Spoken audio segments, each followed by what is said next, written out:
नमस्कार दोस्तों, मैं डॉक्टर हरीश घिल्डियाल, मेडिक्राफ्ट क्लिनिक देहरादून से। तो आज दोस्तों हम लोग ना डिस्कस करेंगे एक गायनेकोमेस्टिया का केस कि गायनेकोमेस्टिया की क्या डिफॉर्मिटी थी उस पेशेंट में, और हम लोग की जो सर्जरी हुई है उसके बाद किस तरह का रिज़ल्ट रहा है, कैसे रिज़ल्ट की उम्मीद करनी चाहिए आपको। आप किसी भी सेंटर से करा रहे हैं तो किस तरह के रिज़ल्ट की एक उम्मीद रखनी चाहिए, क्योंकि अक्सर बच्चे मैंने देखा है कि परेशान रहते हैं कि सर कैसा होगा, निशान कितना रहेगा, है ना, और कहीं कुछ मतलब ऊपर नीचे तो नहीं हो जाएगा। इस तरह की बहुत सारी क्वेरीज रहती हैं, कोई कॉम्प्लिकेशंस वगैरह तो नहीं हो जाएंगी। इस तरह की कई तरह की परेशानी, बच्चे थोड़े घबराए हुए रहते हैं। तो एक प्रेजेंटेशन मैं आपको दिखाऊंगा आज, ठीक है। एक सिंपल प्रेजेंटेशन है कुछ स्लाइड्स की, जिसमें कि हम एक सिंपल ग्रेड 2 गायनेकोमेस्टिया जो मोस्ट कॉमन होता है उसके ऑपरेशन के प्री ऑप और पोस्ट ऑप जो है ना, फोटोग्राफ्स बस डिस्कस करेंगे, ठीक है। और फोटोग्राफ्स के सहायता से मैं आपको बताऊंगा कि कौन सा ग्रेड था, कैसा था, और हमने किया है तो किस तरह का रिजल्ट आया है। ऐसा ही रिजल्ट हमारे अक्सर केसेस में सब में वैसे ही रहता है। तो एक ही केस में डिस्कस कर रहा हूँ, बहुत सारे मैं दिखा सकता हूँ, लेकिन हम एक को समझेंगे अच्छी तरीके से, है ना। और उसके बाद जो है आप लोग को थोड़ा समझने में आसानी रहेगी कि भाई किस तरह की रिजल्ट जो है हमें एक्सपेक्ट करने चाहिए। तो चलिए आइए शुरू करते हैं ग्रेड 2 गायनेकोमेस्टिया के रिजल्ट्स का सफ़र।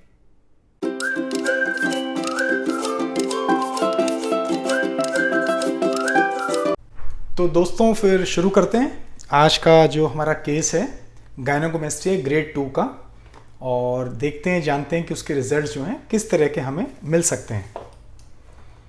देखिए ये हमारे पेशेंट हैं, इनका फेस हमने छुपा रखा है। आइडेंटिटी हम किसी की भी डिस्क्लोज नहीं करते हैं कभी भी सोशल मीडिया प्लेटफॉर्म्स पे, सभी को शायद इस तरह से करना चाहिए। तो ये हमारे पेशेंट है, हमारे क्लाइंट हैं, 30 इयर्स के यंग हैं बच्चे। ये आए थे हमारे पास और इनका जो ग्रेड 2 का गायनेकोमेस्टिया था, आप देख सकते हैं गायनेकोमेस्टिया ग्रेड 2 का। तो गायनेकोमेस्टिया में जैसे आप जानते ही हैं कि देखिए जो lower part of the chest होता है ये हमको हमेशा हैवी दिखेगा as compare to upper part. Males में अपर पार्ट थोड़ा हैवी होना चाहिए, लोअर नहीं। फीमेल्स में जो है लोअर पार्ट हैवी होता है as compare to upper part. दूसरा क्या है, गायनेकोमेस्टिया में आप देखेंगे कि निप्पल एरियोला कॉम्प्लेक्स जो है हमारा, ये थोड़ा फैला हुआ होता है, खिंचा हुआ होता है। निप्पल थोड़ा सा प्रोट्रूडिंग होता है, और एरियोला ये जो बाहर की जो स्किन है डार्क, इसको एरियोला बोलते हैं, ये भी खिंची हुई सी होती है। इस पर जैसे नॉर्मली मेल्स में लाइंस वगैरह होती हैं वो नहीं होती इसमें। और अगर आप पूछेंगे तो पेशेंट बताएंगे कि इसमें टेम्परेचर की वजह से वेरिएशंस भी होती हैं, ये सिकुड़ता है, फैलता है गर्मी सर्दी से। और आपको यहाँ पे अगर आप फील करेंगे तो ग्लैंडुलर मास भी फील होगा।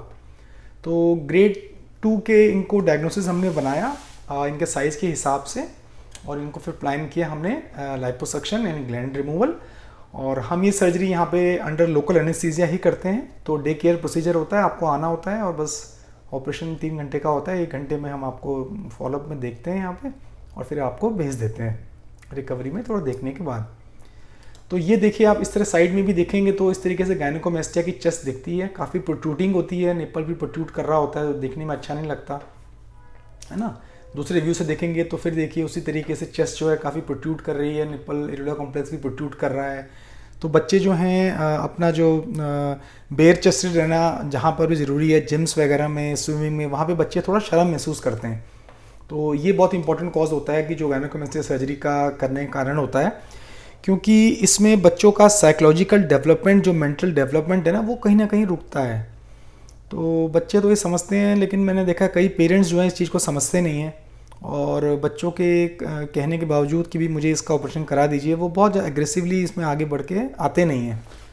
तो अगर इस वीडियो के माध्यम से कुछ ऐसे लोग देख रहे हों जिनके बच्चों को ये प्रॉब्लम है, तो मेरा suggestion as a plastic surgeon यही रहेगा कि आप इनकी सर्जरी कराइए। जो भी निकटतम आपके प्लास्टिक सर्जन हों, एक्सपीरियंस्ड अच्छे, उनसे आप ये करवाइए। बहुत सेफ सर्जरी है, अच्छी सर्जरी है, अच्छे रिजल्ट आते हैं, और बच्चा जो है साइकोलॉजिकली बहुत फ्री महसूस करता है ये सर्जरी होने के बाद। तो ये देखिए ये हो गया हमारे दोनों व्यूज़, दोनों लिटरल व्यूज़ हो गए, फ्रंट व्यू से हमने देख लिया। अब हम देखते हैं सर्जरी के बाद के करेक्शन। ये पोस्ट सर्जरी की फ़ोटो है 1 महीने बाद की। तो आप देख सकते हैं कि इस तरीके से हम चेस्ट में रिडक्शन देखते हैं, लोअर जो हमारी चेस्ट होती है रिड्यूस हो जाती है, और निप्पल एरियोला कॉम्प्लेक्स आप देख रहे होंगे किस तरीके से इसमें चेंज हो गया, अभी सिकुड़ गया है, थोड़े गहरे ब्राउन रंग का हो गया है ना। निशान आप देखेंगे तो वो एक निशान यहाँ एक्जिला में चला जाता है, और एक निशान इसके नीचे यहाँ से कट होता है। जो थोड़ा इसमें छुप जाता है, बस। इसके अलावा पूरी बॉडी पे, पूरी चेस्ट पे कहीं कोई निशान नहीं आता है ना। और देखेंगे आप तो इस तरीके से साइड में देखने में अब आपको चेस्ट थोड़ी बेहतर नज़र आ रही होगी पहले से, और ये देखिए इस तरह भी सपाट नज़र आ रही होगी। और अगर हम कंपेयर करें तो ये देखिए ये पहले का है फ़ोटो और ये बाद का है। देखिए आप 1 महीने के बाद का ही फ़ोटो है। अभी इसमें और रिकवरी होगी, करीबन साल भर तक हमारी रिकवरी चलती रहती है कुछ ना कुछ, लेकिन 70-80% तक रिजल्ट हमें 1 मंथ में ही मिल जाता है। ये देखिए किस तरह से चेस्ट हमारी फेमिनिन फीमेल की तरह चेस्ट लग रही है यहाँ पे, और यहाँ देखिए किस तरह से जो है ना एकदम मैस्कुलाइन चेस्ट हो गई है, आप देख रहे होंगे, है ना, क्योंकि लोअर पार्ट चेस्ट हमने ग्लैंड और फैट निकालने से हल्का कर दिया।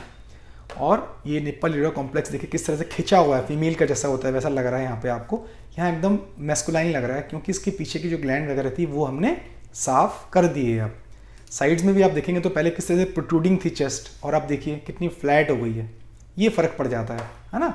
और इस तरीके से दूसरे व्यू में आप देखेंगे तो यहाँ पे आपको लगेगा कि ये चेस्ट जो है काफ़ी हद तक अब फ्लैट हो गई है और मैस्कुलाइन अच्छी लग रही है।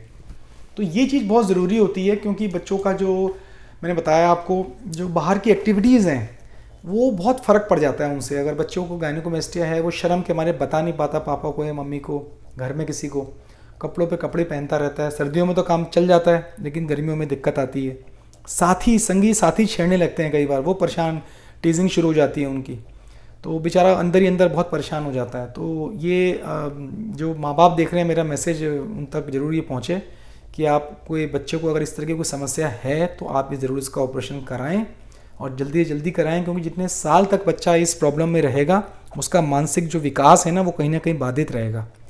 तो इसको आप बिल्कुल जो है समय से आप इसकी ट्रीटमेंट कराएं। सर्जरी बहुत अच्छे तरीके से हो जाती है, अच्छे रिजल्ट। आप कोई भी निकटतम आपका प्लास्टिक सर्जरी सेंटर हो जहाँ एक्सपीरियंस प्लास्टिक सर्जन हो, और उनके पास जाइए, उनसे बात करिए और ये है सर्जरी कराइए। हम यहाँ अपने सेंटर पे ये सर्जरी लोकल एनेस्थीसिया में करते हैं, यानी आपने डे केयर प्रोसीजर है, आपने आना होता है और जाना होता है। और बाकी एनेस्थीसिया कुछ सेंटर्स पे ये अंडर फुल एनेस्थीसिया भी की जाती है, इन्हें पूरा बेहोश करके भी की जाती है। उसमें बस ये होता है कि थोड़ा 1 दिन का रुकना होता है आपको, और थोड़ा आपकी रिकवरी डिलेड हो जाती है और थोड़े चार्जेस भी ज़्यादा हो जाते हैं।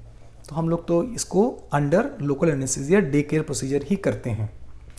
तो दोस्तों ये हमने डिस्कस किया है आज हमने ग्रेड 2 के गायनेकोमेस्टिया के रिजल्ट का एक केस, और आगे भी हम इस तरह के गायनेकोमेस्टिया के ग्रेड 1, ग्रेड 3 और भी डिफरेंट टाइप के कई यूनिलेटरल होते हैं, एक ही तरफ के होते हैं, इस तरह के ना तरह तरह की इसमें अलग अलग डिफॉर्मिटीज़ रहती हैं, उनके बारे में डिस्कस करेंगे, आपको दिखाएंगे रिजल्ट्स और डिस्कस करेंगे कि किस तरह के रिजल्ट्स हम अपेक्षा कर सकते हैं सर्जरी के बाद। थैंक यू दोस्तों। तो दोस्तों ये हमने डिस्कस किया है ग्रेड 2 गायनेकोमेस्टिया की सर्जरी के रिजल्ट्स की एक्सपेक्टेशन, है ना, किस तरीके से हमें सर्जरी के रिजल्ट्स मिलते हैं, कैसे हमारी छाती दिखेगी, उसके बाद ऑपरेशन के बाद क्या रहेगा, मोटा मोटा आपको ये समझ में आज आया होगा। तो गायनेकोमेस्टिया के हमारे जितने भी साथी देख रहे हैं इस चीज़ को, तो मैं आपसे बस यही रिक्वेस्ट है मेरी कि इसको बहुत आसानी से लोकल एनेस्थीसिया में कराने की आप कोशिश कीजिएगा। आप जहाँ भी करा रहे हैं ज़रूर वहाँ के सर्जन भी लोकल में करते होंगे, इसके कई फ़ायदे होते हैं। मैंने और कई वीडियो बनाए, आप देखेंगे तो हमारे उसमें मतलब फुल एनेस्थीसिया की बजाय लोकल एनेस्थीसिया सुन करके करने में क्या फ़ायदे, क्या वो चीज़ें हैं, वो मैंने एक वीडियो में बनाई हुई हैं, आप देखिएगा उसको, तो आसानी रहती है। आप अपने सर्जन को ही बोल सकते हैं, तो वो आपका ये चीज़ ना लोकल एनेस्थीसिया में भी कर सकते हैं, तो आपकी कोई भर्ती नहीं बनती, पैसा भी कम खर्च होता है, रिकवरी जल्दी होती है, साथ में बहुत लोग को लाने की ज़रूरत नहीं है, आप जैसे आते हैं वैसे ही जाते हैं, डे केयर प्रोसीजर हो जाता है, तो काफ़ी हेल्प मिल जाती है आपको। तो आप ये कोशिश करिएगा कि आपके सर्जन को आप ये बोलें कि आपका ऑपरेशन जो है वो लोकल एनेस्थीसिया में ही करें, है ना। और बाकी हम आपको और भी ग्रेडिंग्स का ऑपरेशंस के रिजल्ट्स में धीरे धीरे दिखाऊंगा, जिससे आपको और समझ में आएगा। ग्रेड 1 के भी बताऊंगा, ग्रेड 3 के भी दिखाऊंगा, और कुछ और क्वेरीज आपकी हों इस वीडियो और इन पेशेंट से रिलेटेड, कोई ग्रेड 2 के, क्योंकि मैक्सिमम मेरे साथी ग्रेड 2 के ही होंगे, तो उनको कुछ दिक्कत अगर है या कुछ सवाल हैं तो आप प्लीज़ कमेंट सेक्शन में लिखिएगा, मैं उनके जवाब दूंगा। और हमारा चैनल अगर पसंद आया हो आपको तो प्लीज़ सब्सक्राइब कीजिएगा, वीडियो को लाइक और शेयर ज़रूर कीजिएगा। इसी तरह की जानकारी के साथ हम आपके साथ जुड़े रहेंगे। धन्यवाद।